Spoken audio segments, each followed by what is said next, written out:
beyond hosting this show, I co-host the Ramsey Show, formerly the Dave Ramsey Show, massive show, And I remember we took a call one day, and it was a stay-at-home mom, and you did that for 8 years. You weren't a mother, but stay-at-home wife. And she was wrestling with this mom guilt, around, I love being a mom. I run the house. I'm the CEO of the house, but I have a degree and we're trying to pay off debt. And I feel guilt because I know I could go work and make more money and thus speed up the process. And that was the gist of the call. And I remember saying to her, hey, no shame in your game. Like, if that's what you're really called to do and that's your jam, it's the greatest job in the world. So don't look down on yourself. Don't, whatever. And so I'm reading the comments. Well, there was such an unbelievable amount of tension in the comment section, Lisa, of stay-at-home women going, yeah, and I always feel this and I feel this and people guilt us and blah, blah, blah. And then I saw a few comments of people who are working moms that go, yeah, but some of us have to work and we don't have that freedom. And we saw some tension develop. Now, why is there so much tension on both sides of the aisle?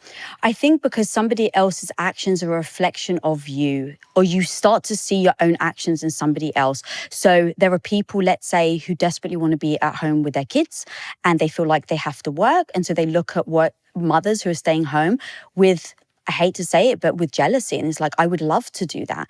And then you have other women who would love to be in the workforce, but they have to stay home with their kids because childcare is actually even more expensive. So you have these people, as far as I can see, on different sides where someone else's decisions either makes you feel proud of your decision or guilty for your decision. And if it's guilt, it starts to trigger you. The only self-protective mechanism you can do when you start to get triggered is defend. And so everyone then starts to either defend their position or point the fingers at each other. Now, this is something, Ken, that I have seen in the female community since I started my show, Women of Impact. And I do believe that this is a very big problem. So the way that I come at it is, I have decided not to have children, but I think children in somebody's life can be the most magical thing ever. And so to be honest, I don't care if you have kids. I don't care if you don't have kids. I don't care if you're a working mum or that you're not a working mum. What I actually care about is, do you have the confidence to stand up and say what life you want and then live it? That's it.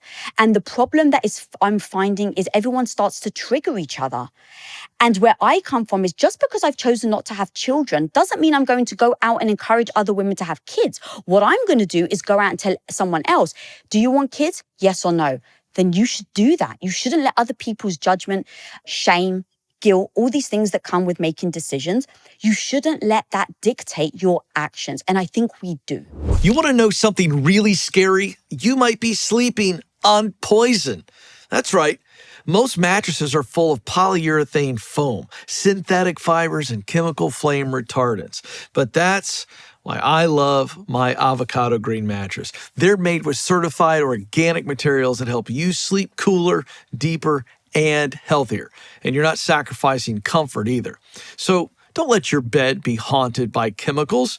Head to avocadogreenmattress.com/Ken today, and you can take an extra $50 off the sale price with the code KEN50. Avocado, dream of better.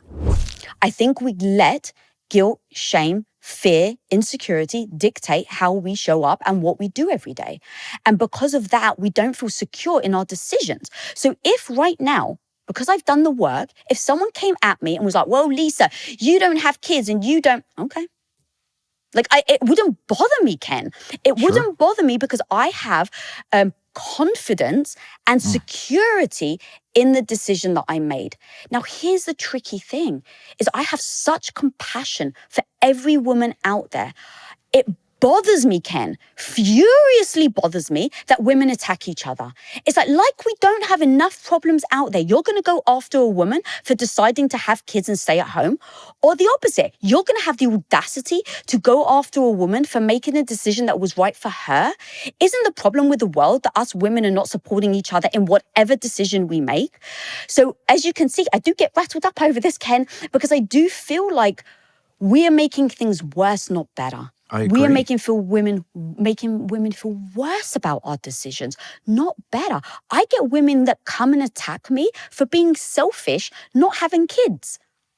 Now, when someone does that, going back to your question, Ken, when someone attacks me, I used to get upset. I used to think, oh my God, am I selfish? And I would start to like spiral. Now, you know what I do? Every time someone comes at me, I go, wow, what happened in your life that led you to that belief? And because I studied movies, filmmaking in college, I have a movie mindset. So I kind of talk in scripts. So I'm like, if I was writing a script about this character who doesn't know me, but they feel like they can come to me and say, I'm selfish for not having a child. If I had to write that script, why would that person do it? Because they have that belief. Maybe they've made a decision in their lives that they didn't question. And now they see someone else questioning things and they have maybe resentment for the decision they made. Maybe they have resentment for other people that are thinking outside the box because they know freedom is out there, but they're not living it. So I literally, and over time, as I start to kind of say, okay, what would have to be true for them to be like that? I start to then build empathy for them. And then I just go, man, I feel really bad for them that they think that not having children is a selfish act. What else do they think is selfish where they're not actually treating themselves well? And now I actually feel bad for them thinking that they're not doing any self-care, because self-care is so important that if they think that I'm caring for myself as a bad thing, that shows to me an unhealthy mindset that they are living on a daily basis. So I end up having just compassion and empathy for the person and the way they see the world.